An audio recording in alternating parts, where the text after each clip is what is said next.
History remembers kings, but forgets the women who built kingdoms. For every Alexander, there was a Hatshepsut. For every Caesar, a Cleopatra.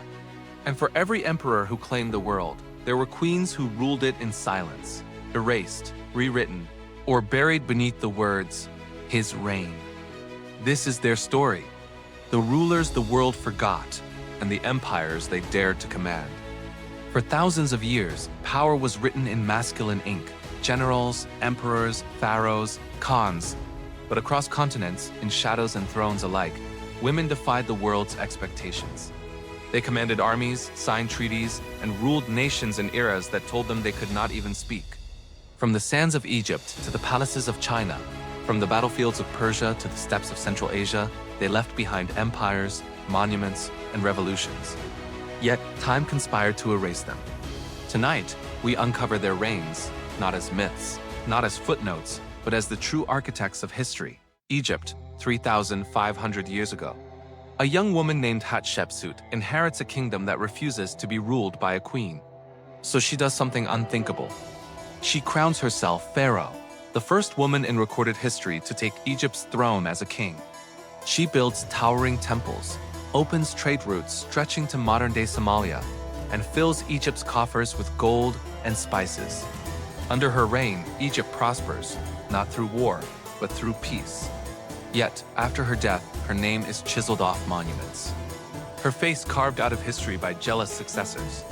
For nearly 3 millennia, her story was erased, until archaeologists uncovered her temple, and the world learned that Egypt's greatest pharaoh was a woman.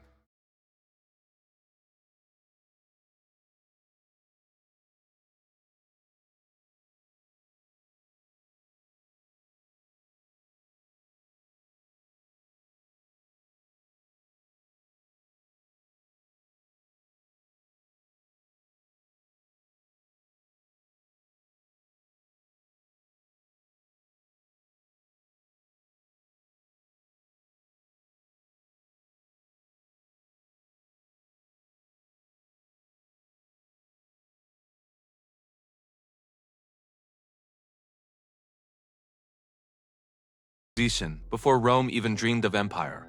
A queen named Tomyris ruled the Massagetae, a nomadic confederation in Central Asia. When Cyrus the Great, founder of the Persian Empire, invaded her lands, Tomyris sent him a warning. Be satisfied with your own kingdom. He didn't listen. He captured her son and drove her to war. Tomyris fought back and won. According to Herodotus, she defeated the mightiest army of her age, and when Cyrus fell, she placed his severed head into a bowl of blood. Her message was simple: drink your fill of blood as you thirsted for it.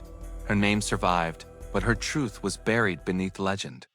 Cleopatra VII, the last pharaoh of Egypt, wasn't just a seductress as Rome portrayed her. She was a polyglot, a strategist, and a political genius.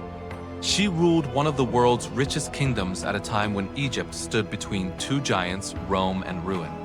Through alliances with Julius Caesar and Mark Antony, she preserved Egypt's independence for 2 decades.